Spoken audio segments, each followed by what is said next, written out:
يسعد أوقاتكم يا رب بكل خير وصحة وعافية جميعا. إن شاء الله تكونوا بألف خير وصحة يا رب. أول شيء رح نبلش الفيديو اليوم بالصلاة على النبي، اللهم صل على سيدنا محمد. وهلأ رح بلش معكم فيديو اليوم. فيديو اليوم ما طبخة، ما هيك يعد من النقرشات، نتنقرشة أو ممكن نحطها مع الطاولات، طاولات الحفلات، طاولات السفر أو العزايم كمان. اليوم رح أعمل معكم اليالنجي. نحن بالأخير طبعا في طرق كتير لليالنجي، بس نحن بهمنا بالأخير الطعم الطيب والنفس الطيب. هاي من الأخير قد ما اختلفت الطرق، المهم بالأخير نحصل على الطعم اللي نحن بدنا اياه. هلا هون اول شيء مثل ما انكم شايفين قدامكم، انا هون قطعت بصله حجم وسط، وبعد هيك ضفت عليها زيت زيتون. هون بضيف بكتر شوية زيت زيتون، لأن الطيب اليالنجي إنه يكون زيته وفير شوي بقلبه. هلا هون بعد ما تستوى البصلة عندي كتير منيح، بحط فوق الرز. أنا هون كنت ناقعة كيلو رز، طبعا غسلته كتير منيح، وبعد هيك حطيته فوق البصل وبقلبه مع البصل، بقلبه كم تقليبة، وبعد هيك ببلش بحط له البهارات اللي انا بحطها. طبعا هلا طرق اليالنجي في عالم مثلا بتطبخها، عالم ما بتطبخها، في عالم تطبخها ربع طبخه، في عالم تطبخها نص طبخه. هون حسب كل وحده وشو متعوده وشو يعني الطعم اللي هي بتلاقيها طيبه. بس عن جد وبدون مبالغه، هاي الطريقه انا لقيتها اضبط شيء. اولا اليالنجي ما بياخد كتير وقت بالطبخ. تانيا حبة الرز هيك بتكون هي منها لحالها مستوية من جوا، يعني انه عم تاكلي الرز بقلبه متشرب كل الحموضة، متشرب كل السوائل. يعني ما في شي رح ينضحوا بعد الطبخ، وقت بده ينطبخ رح ينضحوا بالمي.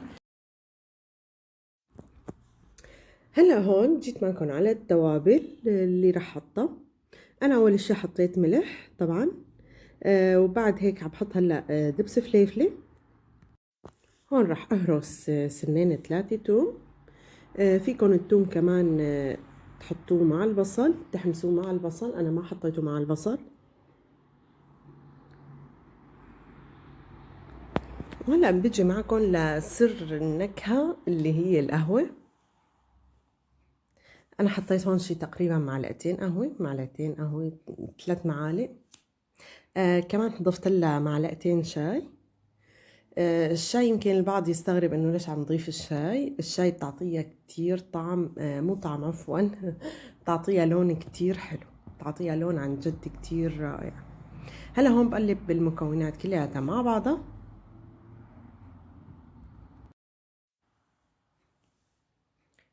مثل ما انكم شايفين قدامكم، انا هون كمان ضفت لها بندوره، فيكم تبشروا بندوره بشر. انا عندي من هاي علب البندوره، فخلطتها بالخلاط، طحنتها بالخلاط وضفتها، فما في داعي ارجع ابشر بندوره بشر.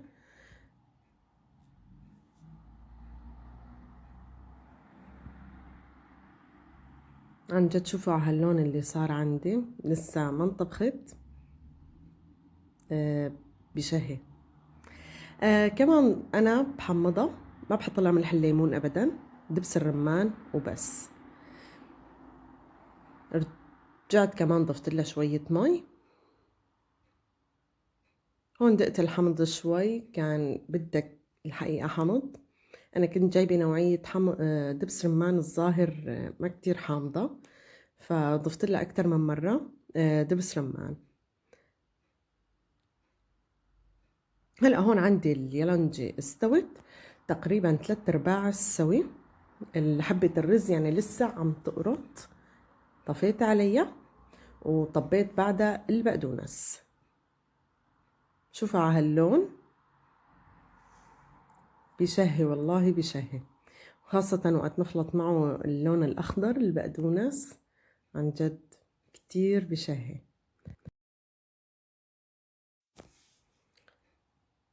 هلأ هون خالصين، رح انقلها، نقلتها على جاط لحتى تبرد. شوفوا بتشهي. الحقيقة هون رجعت ضفت لها من النوعية المنيحة اللي هي الدرة. كنت أنا جايبة نوعية من عند التركي، دبس رمان ابدا ابدا ما أنا منيحة، حسيتها مثل المي، فرجعت ضفت النوعية التانية اللي عندي اياها هي الدرة. يعني هالكمية الصغيرة اللي ضفتها يعني عن جد غطت عن كل تقريبا القنينة اللي ضفتها، تقريبا هديك نصها عن جد، وما حمضت ابدا. هلا هون رشيت هال مطحون، كمان بيعطيها نكهة كتير طيبة. فيكم تحطوا بقلبها هال حب، مو الحب يعني قلب حب الهال، كمان بيعطيها نكهة كمان كتير طيبة. عن جد شوفوا على هاللون اللي أخدته للرز، عن جد بيشهي وطعم ولا أطيب عن جد. هلا جيت معكم على اللف. على فكرة وقت اليالنجي بتنطبخ لفها بيصير كتير سهل عن جد، يعني بأقل من ساعة بتلفوا الكمية، قد ما كانت الكمية كبيرة عندكم بتلفوها. هلا هون جيت معكم على اللف، مثل ما شفتوا قدامكم أول شي بالفيديو، قديش يعني انه بعبيها رز، لان مثل ما شفنا انه الرز مطبوخ فما انه بحاجة سواء كتير.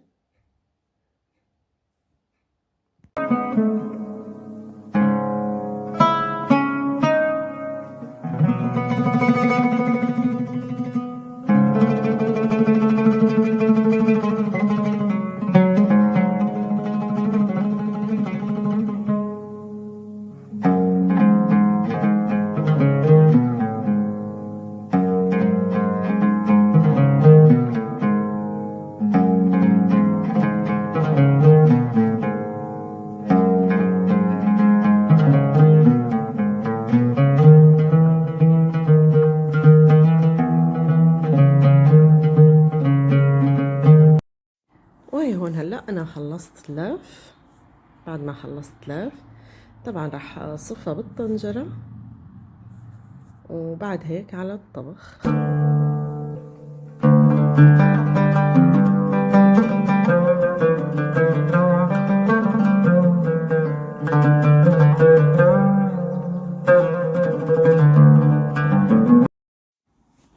هلا انا صفيتهم بهالشكل بقلب الطنجرة، وهلا بعدها راح بلش احط لهم ما بعرف نسيت اسمه المي اللي هي التوابل اللي لازم نحطها لمرقة اليالنجي. يعني أنا برجع بحط لها كمان لمرقة اليالنجي، كمان برجع بحط لها توابل. هلا هون حطيت مي، زيت زيتون كمان. زيت الزيتون بيعطيها اللمعة كتير حلوة. دبس الرمان،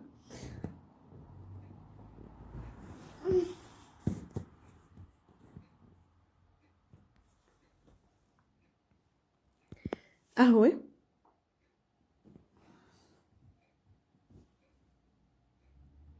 عن جد القهوة هي سر الطعم، بتعطيكم طعم خيال خيال عن جد. وكمان دبس فليفلة، أنا ما رح كتر لأن ما بدي إياها تكون حد كتير، مشان عيلتي ما بتحب الحد.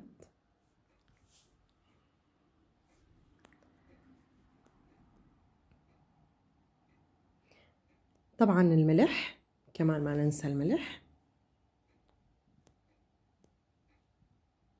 أنا هم ما حمضتها أبدا بملح الليمون أو ليمون، لا استعملت كله دبس رمان.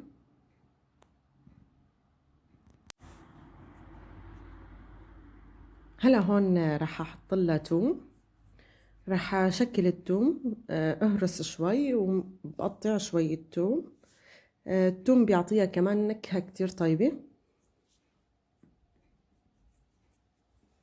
كمان إنه نطبخه هيك مع المرقة كمان بيعطيها نكهة كتير طيبة.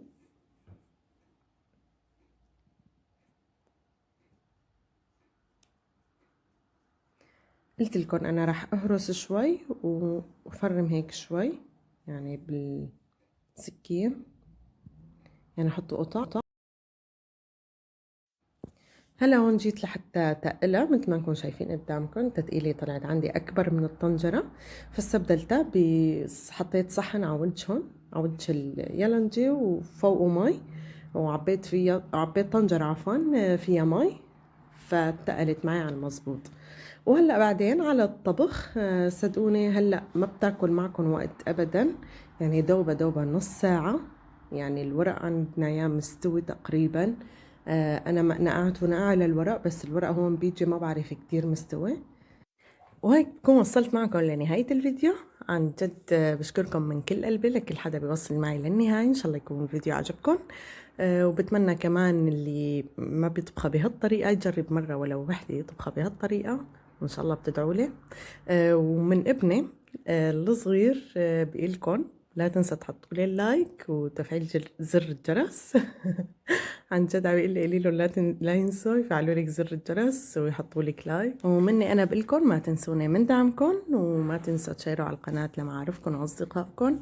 بكون ممنونه فضلكم، لان عن جد القناه كتير منسوبه، كتير صاير ضعيف والتفاعل فيها كتير ضعيف. وانتظروني بوصفات تانية ان شاء الله.